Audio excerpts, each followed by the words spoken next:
Hi, I'm John Tush. I'm a teacher. And a couple of days back, we got some news that we were going to be facing what's called a gap month in August and something about payroll creep. And I put up a budgeting tip in Support Hard for Teachers about ways you can manipulate your budget a little bit just to get through that August gap.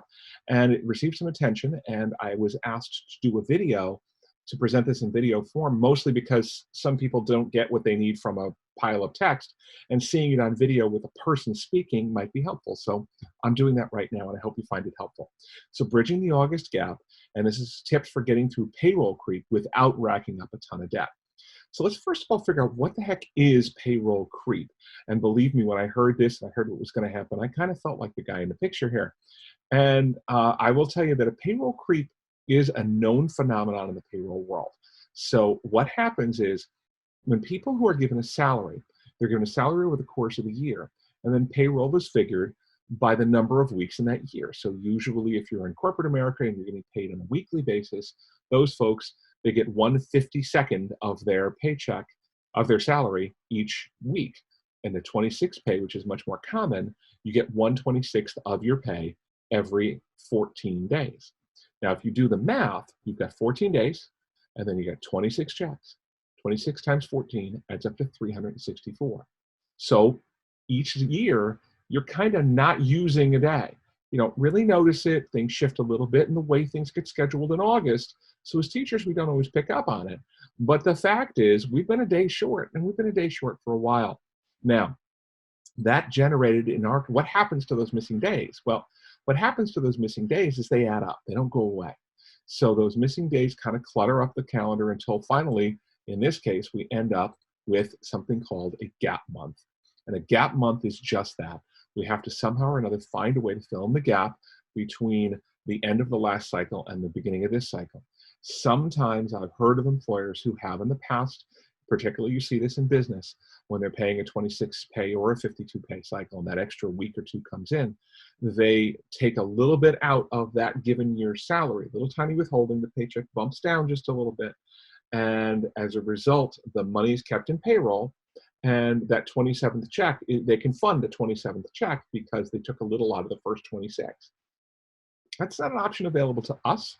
So instead, what we're doing is we're going to have to come up with a different way of thinking about it. And that's why I put up the post that I put up a couple days ago. Well, there are a couple of choices you have out in front of you. One of them is called Magic Month. That's the real extreme one, guaranteed to work. You're going to love yourself for doing it. The other one is called Save for a Rainy Day. That spreads the pain out, but it's still you taking control of your finances. Because this happened, it happened. What you couldn't control was that there is nothing you do about a magic month or about the payroll gap. But if you take control of your finances just a little bit, you can get through it. Magic Month. Let's talk about that. Magic Month is that 3-check bonus month that we see. And you get a check twice a month. And if you do the math, you realize that with that check coming twice a month, that means you get 24 checks per year.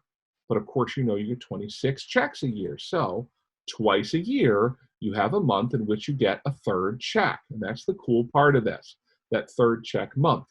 In the year 2020, which is the year we're in right now, that magic month, the 3-check month, is May and October.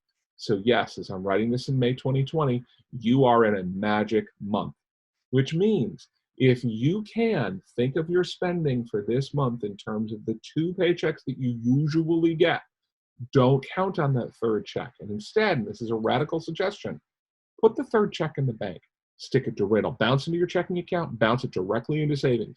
Don't touch it. Look at whatever that amount was and make that transfer that day. If you can do that, you will be so grateful because August 21st will come, there will be no check, and you will feel like you found buried treasure because you will know that you will have saved that money and created kind of a 27th check for yourself. You haven't. You've just moved your money around. But honestly, that's what budgeting really is. It's about you telling the dollars what to do as opposed to you kind of letting this happen to you. It is what the wealthy do. By the way, I've seen surveys of millionaires, and lots of teachers have become millionaires. So really, it's about your financial health. Now, what if I can't do that right now? John, that's a little too extreme. I have bills coming in. I'm one of the people who got that notice from the Teachers Retirement Board that there was a shortfall in withholding, and I got to make that up. Is there another option? There's one other thing I'm going to share with you. I'm calling it the save for a rainy day process. We know it's going to rain in August. We know we're going to have that gap month. So there are 7 checks between now and that gap. The 15th, the 29th, those that I don't need to read the dates to you, but you can read them right there. Those are the 7 dates when you're going to get paid. What if you then took that check, and each check you set aside 15% of your take-home pay? Not to anybody else, you send that money directly to your savings account. You can pull that off, 15%. What that looks like, let's say you're taking home $1,500, and I do mean $1,500 after taxes. That's $225 over the course of 2 weeks. Take a look at some of the big feasts. Take a look at your online subscriptions. Take a look at your streaming services. Take a look at your online purchasing. Take a look at any time that you're stopping for coffee. Take a look at your eating out. Take a look at your any social, bar visits, things like that, and see if there's shaving you can take from any of those experiences to find an extra $225 in each paycheck, or however much that is.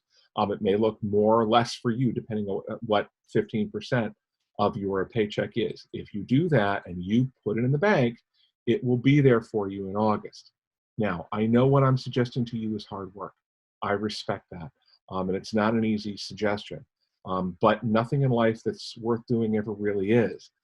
I also know that some of you are going to say, well, John, this is also just common sense. And that much is absolutely true. It is common sense. But I'm just telling you right now that I was never good at this. I was someone who grew up not being good with money and made a lot of mistakes, did a lot of dumb things. And a few years ago decided I was going to make a change. And I realized that most of it is just hard work and common sense and taking control of your money. So I started doing stuff like this, and it's made a huge difference. Just letting you know that I'm doing this on a voluntary basis, but I do teach a class called Financial Peace University. I took it a couple of years back. It is through the Dave Ramsey program. I am now a coordinator. I do this on a voluntary basis. I give this away to teachers. I give the class away, my time away to teachers. There is a fee that you pay for access to the software, for financial planning, and some class materials to go through the class. It's an easy, fun class you do with other people, and I'm doing it virtually. So if you're interested in doing a virtual class, I'll coordinate one to begin in June. It could be a fun thing we do over the summer together. If you're interested, put interested in the comments below, or put interested in a personal message to me. Other than that, I just give you this as a thing. I hope it helps. I hope you enjoyed it.